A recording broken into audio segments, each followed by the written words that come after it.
Chapitre 2. La grosse erreur de la tante Marge. Le lendemain, lorsqu'il descendit prendre son petit déjeuner, Harry trouva les trois Dursley déjà assis autour de la table de la cuisine. Ils étaient en train de regarder une télévision toute neuve, un cadeau que l'oncle Vernon et la tante Pétunia avaient fait au début des vacances à leur fils Dudley, qui s'était plaint bruyamment que le chemin séparant le réfrigérateur de la télévision du living était beaucoup trop long pour lui. Dudley avait passé la plus grande partie de l'été dans la cuisine, ses petits yeux porcins rivés sur l'écran, ses 5 mentons tremblotant d'avidité tandis qu'il s'empiffrait continuellement. Harry s'assit entre Dudley et l'oncle Vernon, un homme grand et massif, quasiment dépourvu de cou, mais doté d'une abondante moustache. Non seulement personne ne se donna la peine de souhaiter un bon anniversaire à Harry, mais ils ne semblèrent même pas remarquer sa présence. Il était habitué à ce genre d'attitude et ne s'en souciait guère. Harry prit un toast et regarda le journaliste qui annonçait les nouvelles. Il était question de l'évasion d'un prisonnier. Les autorités précisent que Black est armé et très dangereux. Un numéro vert a été spécialement mis en place pour permettre à toute personne qui apercevrait le fugitif de le signaler immédiatement. Pas la peine de préciser qu'il est dangereux, grommela l'oncle Vernon en levant les yeux de son journal pour regarder la photo du prisonnier qui venait d'apparaître à l'écran. Tu as vu comme il est sale.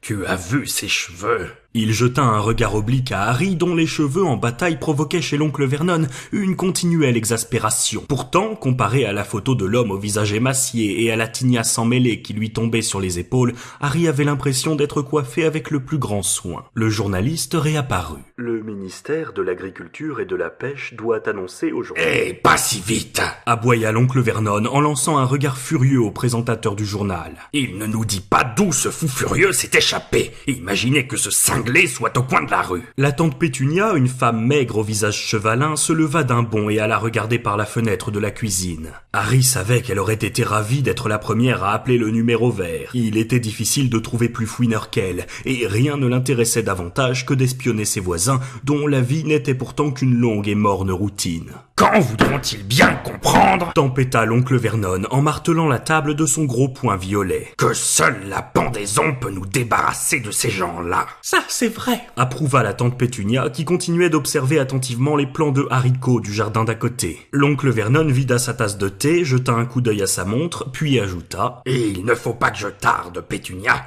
Le train de Marge arrive à 10 heures. Harry, dont les pensées étaient essentiellement occupées par son magnifique nécessaire à balai, fut soudain ramené à la réalité aussi brutalement que s'il était tombé de sa chaise. La tante Marge, balbutia-t-il. Elle vient ici. La tante Marge était la sœur de l'oncle Vernon, bien qu'elle ne fût pas directement apparentée à Harry, dont la mère avait été la sœur de la tante Pétunia. On l'avait forcée à l'appeler tante toute sa vie. La tante Marge habitait à la campagne, dans une maison avec un grand jardin où elle faisait l'élevage de bulldogs. Elle ne venait pas souvent à Privet Drive car, même pour quelques jours, elle ne pouvait supporter l'idée d'abandonner ses précieux molosses, mais chacune de ses visites avait laissé dans la mémoire de Harry un souvenir cuisant. Le jour du 5e anniversaire de Dudley, la tante Marge avait donné des coups de canne dans les tibias de Harry pour l'empêcher de gagner au jeu des chaises musicales. Quelques années plus tard, elle avait apporté un robot électronique à Dudley et une boîte de biscuits pour chiens à Harry. Sa dernière visite avait eu lieu 1 an avant l'entrée de Harry au collège Poudlard. Ce jour-là, il avait marché par mégarde sur la patte de Molaire, son chien préféré. Le molosse s'était rué à la poursuite de Harry, qui avait fui dans le jardin et n'était parvenu à lui échapper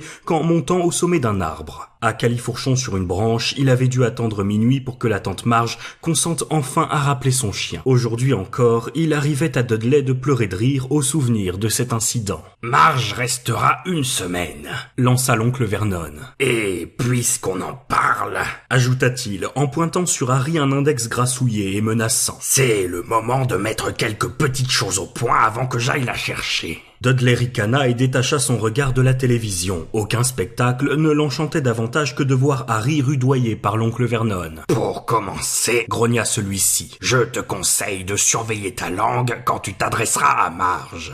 D'accord, répondit Harry d'un ton amer, à condition qu'elle en fasse autant quand elle s'adressera à moi. Deuxièmement, poursuivit l'oncle Vernon, comme s'il n'avait pas entendu. Étant donné que Marge ignore tout de ton anormalité, je ne veux surtout pas qu'il se passe quelque chose de bizarre pendant qu'elle sera là.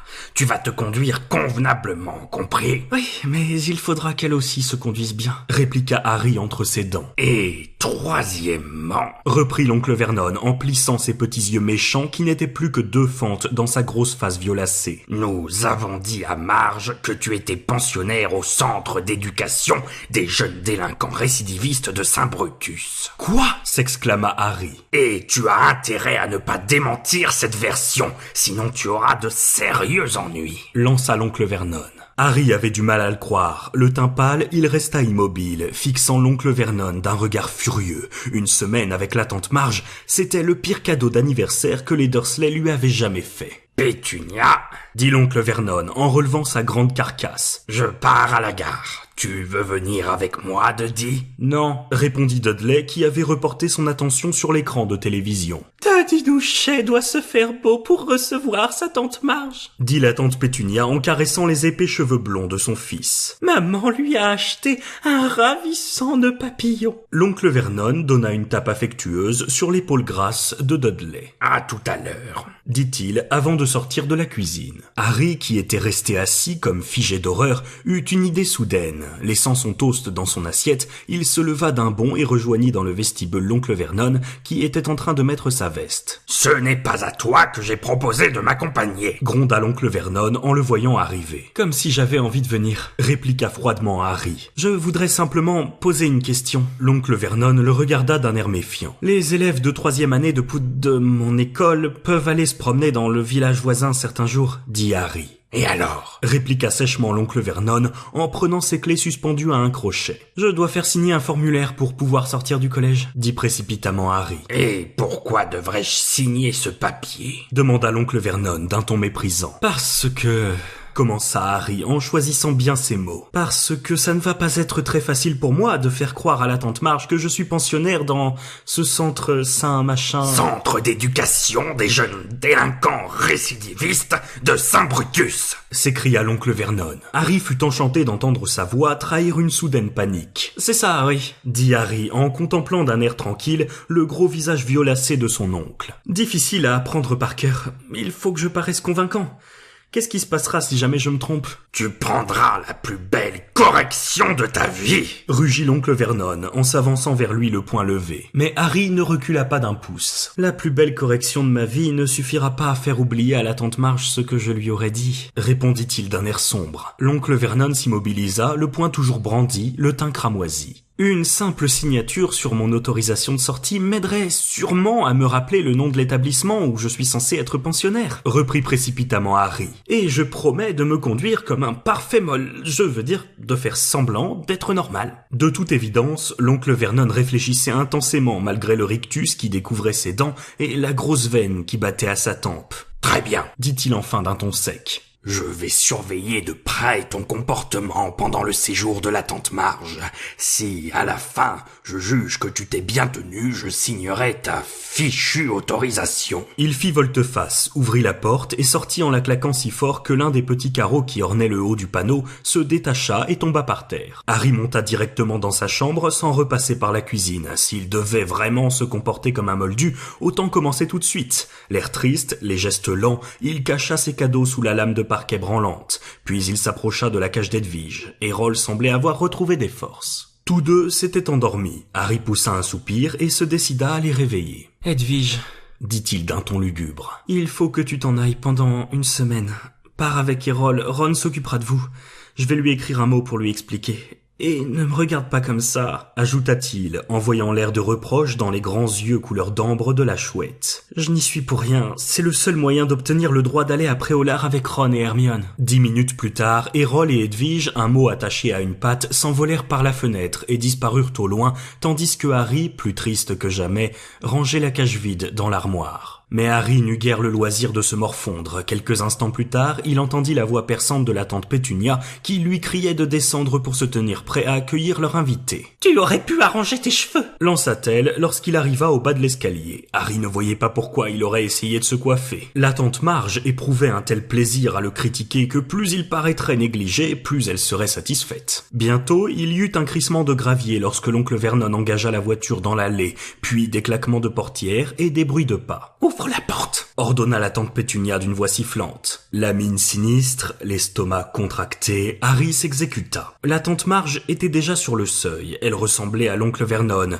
Grande, massive, le teint violacé, elle avait même une moustache, moins touffue cependant que celle de son frère. Une énorme valise à la main, elle tenait sous l'autre bras un vieux bulldog à l'air féroce. « Où est mon petit chéri ?» rugit la tante Marge. « Où est-il, mon petit-neveu adoré ?» Dudley s'avança dans le vestibule en se dandinant, ses cheveux blonds soigneusement plaqués sur sa tête grasse, un nœud papillon tout juste visible sous ses multiples mentons. La tante Marge jeta sa valise dans le ventre de Harry qui en eut le souffle coupé, saisit Dudley dans son bras libre et le serra contre elle à l'en étouffer en lui plantant un baiser sonore sur la joue. Harry savait parfaitement que Dudley supportait sans broncher les embrassades de la tante Marge simplement parce qu'il était bien payé pour ça. En effet, lorsqu'elle le lâcha enfin, il serrait un gros billet de banque dans son poing dodu. « Pétunia !» s'écria la tante Marge en passant devant Harry comme s'il s'était agi d'un porte-manteau. Les deux tantes s'embrassèrent, ou plus exactement, la tante Marge donna un grand coup de sa grosse mâchoire carrée contre la pommette osseuse de la tante Pétunia. L'oncle Vernon entra à son tour et referma la porte en arborant un sourire jovial. « Une tasse de thé, Marge ?» proposa-t-il. « Et Molaire, qu'est-ce qui pourrait bien lui faire plaisir ?»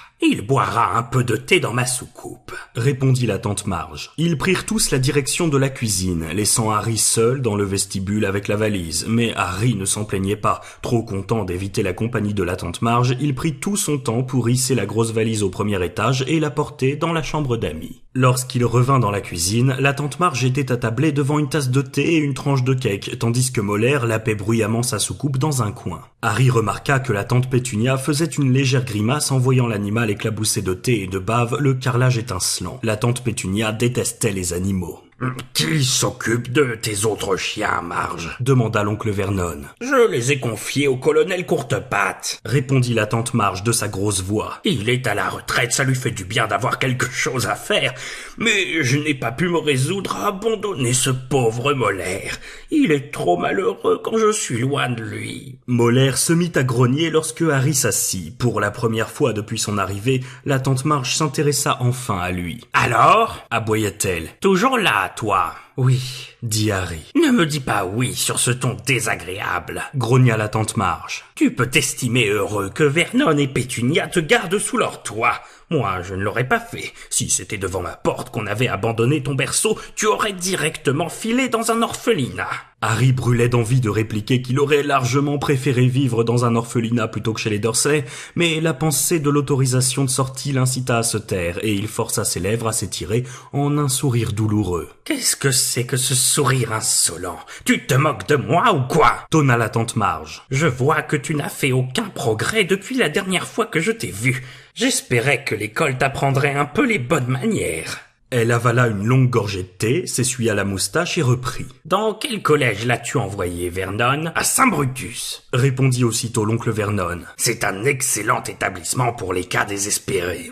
Je connais, » dit la tante Marge. « Est-ce que les châtiments corporels sont encore en usage à Saint-Brutus, mon garçon ?» lança-t-elle à Harry.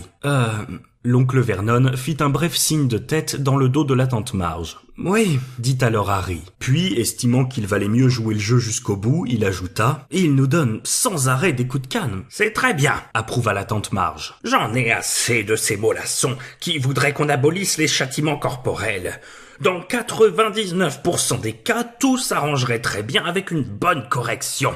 Et toi, tu en reçois beaucoup des coups de canne ? » « Oh oui, » dit Harry, « des quantités. » La tante Marge plissa les yeux. « Je n'aime pas du tout ce ton, mon garçon, » dit-elle. « Si tu peux parler avec tellement de désinvolture des coups que tu reçois, cela signifie qu'il ne tape pas assez fort. Pétunia, si j'étais toi, j'écrirais au directeur en insistant pour que ce garçon soit fouetté sans la moindre faiblesse. » L'oncle Vernon, craignant peut-être que Harry oublie leur marché, changea brusquement de conversation. « Tu as entendu les nouvelles ce matin, Marge. Qu'est-ce que tu penses de cette histoire de prisonnier évadé ?» Tandis que la tante Marge prenait ses aises dans la maison, Harry se surprit à penser que la vie au 4 Private Drive n'était pas si désagréable lorsqu'elle n'était pas là. La tante Pétunia et l'oncle Vernon insistaient toujours pour que Harry les laisse tranquilles, ce qu'il était ravi de faire. La tante Marge, en revanche, tenait à l'avoir devant les yeux en permanence pour pouvoir lancer de sa voix tonitruante toutes sortes de suggestions destinées à améliorer son éducation. Elle prenait grand plaisir à comparer Harry à Dudley et rien ne l'enchantait davantage que d'acheter des cadeaux très chers à Dudley en jetant à Harry un regard féroce, comme pour le dissuader de demander pourquoi lui-même ne recevait jamais rien. Elle passait également une bonne partie de son temps à avancer d'obscures explications sur les raisons qui faisaient de Harry un personnage aussi peu fréquentable. « Ce n'est pas toi qui es responsable de ce qu'est devenu ce garçon, Vernon, » dit-elle le 3e jour, alors que la famille était en train de déjeuner. « Lorsqu'il y a quelque chose de pourri à l'intérieur, personne ne peut rien y faire. » Harry s'efforça de concentrer son attention sur son assiette, mais ses mains s'étaient mises à trembler et il sentait la colère lui empourprer les joues. « Souviens-toi de l'autorisation de sortie, se dit-il. Pense aux promenades dans les rues de Préolard. Ne dis rien, ne lève même pas là. » La tante Marge tendit la main pour prendre son verre de vin. « C'est l'un des principes de base de toute éducation, » poursuivit-elle. « On le voit très bien dans l'élevage des chiens. S'il y a quelque chose de tordu chez la mère, on retrouvera la même tare chez ses chiots. » À cet instant, le verre de vin que tenait la tante Marge lui explosa dans les mains. Des éclats de verre volèrent en tous sens et la tante Marge s'ébroua comme un chien mouillé, son visage congestionné ruisselant de vin. « Marge !» couina la tante Pétunia. « Marge, tu t'es fait mal ?»« Non, ce n'est rien. » grommela la tante Marge en s'essuyant avec sa serviette. « J'ai dû serrer le verre un peu trop fort. Il est arrivé la même chose avec le colonel Courtepatte l'autre jour. Ne t'inquiète pas, Pétunia. Il faut dire que j'ai de la poigne. » Mais la tante Pétunia et l'oncle Vernon regardaient Harry d'un air tellement soupçonneux qu'il estima préférable de se passer de dessert et de sortir de table. Lorsqu'il fut dans le vestibule, il s'appuya contre le mur et respira profondément. C'était la première fois depuis longtemps qu'il perdait son sang-froid et se laissait aller à faire exploser quelque chose. Il ne pouvait pas se permettre de recommencer une telle erreur. L'autorisation de sortie n'était pas le seul enjeu. S'il continuait comme ça, il aurait des ennuis avec le ministère de la magie. Harry était encore un sorcier de premier cycle et les lois en usage dans le monde de la sorcellerie lui interdisaient de faire usage de la magie en dehors du collège. Il avait déjà des antécédents. L'été précédent, il avait reçu une lettre officielle l'avertissant clairement que si le ministère entendait à nouveau parler de phénomènes magiques se produisant dans Private Drive, il s'exposait à être renvoyé de Poudlard. Bientôt, Harry entendit les Dursley se lever de table et il se hâta de monter dans sa chambre. Harry supporta sans broncher les 3 jours suivants en se forçant à penser à son manuel d'entretien des balais chaque fois que la tante Marge s'en prenait à lui. La méthode s'était révélée efficace, bien qu'elle lui donnât sans doute un regard un peu éteint, car la tante Marge finit par émettre l'opinion définitive que ce garçon était mentalement arriéré. Enfin, au bout d'un temps qui lui avait semblé interminable, le séjour de la tante Marge arriva à sa fin. Pour son dernier soir chez les Dursley, la tante Pétunia avait préparé un dîner particulièrement raffiné et l'oncle Vernon déboucha plusieurs bouteilles de vin. Ils dégustèrent la soupe et le saumon sans faire la moindre allusion aux défauts de Harry. Lorsqu'arriva la tarte meringuée au citron, l'oncle Vernon assomma tout le monde avec de longs discours sur la Grunnings, la fabrique de perceuses qu'il dirigeait. Ensuite, la tante Pétunia fit du café et l'oncle Vernon sortit une bouteille de cognac. « J'espère que tu te laisseras tenter, Marge, » dit-il. La tante Marge avait déjà bu beaucoup de vin et son visage joufflu était plus rouge que jamais. « Juste un fond, » minauda-t-elle. « Encore un peu quand même. » Ah, tout petit peu. Voilà comme ça, c'est parfait. Dudley en était à sa 4e part de tarte. La tante Pétunia buvait son café, le petit doigt en l'air. Harry aurait bien voulu disparaître dans sa chambre, mais lorsqu'il croisa le regard furieux de l'oncle Vernon, il comprit aussitôt qu'il lui faudrait rester assis là jusqu'à la fin. Soupira la tante Marge en claquant la langue et en reposant son verre de cognac. On peut dire que ça fait du bien par où ça passe. Moi, avec mes 12 chiens, je n'ai jamais le temps de me faire la cuisine. Je mange toujours sur le pouce. Elle rôta sans retenue et caressa son gros ventre revêtu de tweed. Excusez-moi. Ah, ça fait vraiment plaisir de voir un garçon bien bâti, reprit-elle en adressant un clin d'œil à Dudley. Tu deviendras un bel homme, costaud, Duddy, comme ton père. Je reprendrai bien une petite goutte de cognac, Vernon. Quant à l'autre, là... D'un mouvement de tête, elle désigna Harry qui sentit son estomac se contracter.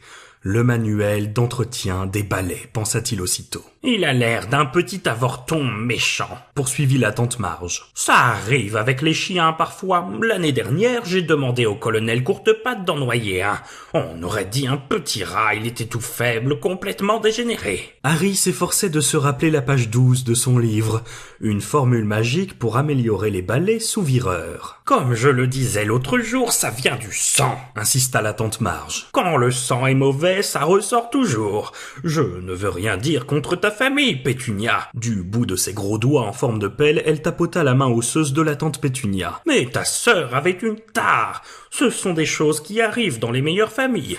Ensuite, elle s'est accoquinée avec un bon à rien et on a le résultat devant nous. Harry contemplait son assiette. Un étrange tintement résonnait dans ses oreilles.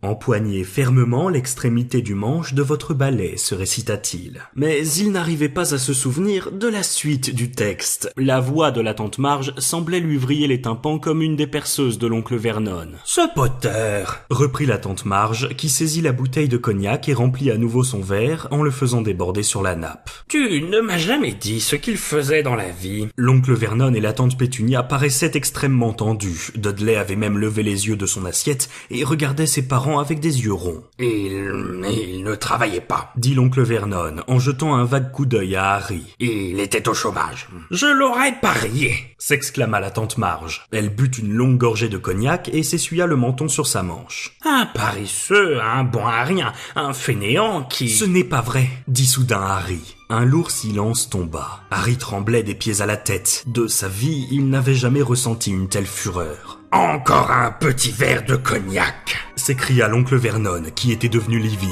Il vida la bouteille dans le verre de la tante Marge. « Et toi, mon garçon !» siffla-t-il à l'adresse de Harry. « Dépêche-toi de filer au lit. Allez, vite !»« Non, Vernon !» octa la tante Marge en levant la main, ses petits yeux injectés de sang fixés sur Harry. « Vas-y, mon garçon, vas-y, continue. Tu es fier de tes parents, n'est-ce pas ? J'imagine qu'ils étaient ivres quand ils se sont tués en voiture. »« Ils ne se sont pas tués en voiture !» l'interrompit Harry qui s'était levé d'un bond. « Ils sont morts dans un accident de la route, espèce de sale petit menteur. Et c'est à cause de ça que tu es devenu un fardeau pour une famille honnête et travailleuse. » hurla la tante Marge en s'enflant de colère. « Tu n'es qu'un petit insolent, ingrat et... » Mais soudain, la tante Marge se tut. Pendant un instant, il sembla que les mots lui manquaient. Elle paraissait gonflée d'une fureur impossible à exprimer, mais en fait, elle enflait pour de bon. Son gros visage écarlate se boursoufla, ses yeux minuscules sortirent de leurs orbites, et sa bouche se tendit si fort qu'elle était incapable de parler. Un instant plus tard, les boutons de sa veste de tweed sautèrent et rebondirent sur les murs. Elle continua de gonfler comme un monstrueux ballon. Son ventre déchira ses vêtements, ses doigts devinrent aussi gros que des saucissons. « Marge !» s'écrièrent ensemble l'oncle Vernon et la tante Pétunia, tandis que le corps de la tante Marge s'élevait de sa chaise en montant vers le plafond. Elle était toute ronde à présent, telle une énorme bouée dotée de petits yeux porcins avec des mains et des pieds qui dépassaient étrangement comme des nageoires. Elle flottait en l'air en émettant des borborigmes apoplectiques. Molaire se précipita dans la salle à manger et se mit à aboyer comme un fou. « Non !» L'oncle Vernon saisit l'un des pieds de Marge et essaya de la ramener à terre, mais ce fut lui qui faillit s'envoler à son tour. Molaire se jeta alors sur ses mollets et y planta les crocs. Harry se précipita hors de la salle à manger avant que quiconque ait pu l'en empêcher et fonça vers le placard sous l'escalier. Lorsqu'il se trouva devant la porte, celle-ci s'ouvrit comme par enchantement. Quelques secondes plus tard, il traîna sa grosse valise dans le vestibule, puis il monta l'escalier 4 à 4, souleva la lame de parquet et reprit la tête d'oreiller dans laquelle étaient enveloppés ses livres et ses cadeaux d'anniversaire. Il prit également la cage d'Edwige et dévala l'escalier. Il était de retour près de sa valise lorsque l'oncle Vernon surgit de la salle à manger, sa jambe de pantalon en lambeaux. « Reviens ici tout de suite !» hurla-t-il. « Reviens immédiatement et rends-lui sa forme normale !» Mais Harry était aveuglé par la rage. Il ouvrit sa valise d'un coup de pied, saisit sa baguette magique et la pointa sur l'oncle Vernon. « Elle a mérité ce qui lui arrive !» dit-il, la respiration précipitée. « Et que personne ne s'approche de moi !» À tâtons, il attrapa la poignée de la porte et l'ouvrit. « Je m'en vais !» dit-il. J'en ai assez. » Un instant plus tard, il se retrouva dans la rue sombre et silencieuse, traînant derrière lui sa lourde valise, la cage d'Edwige sous le bras.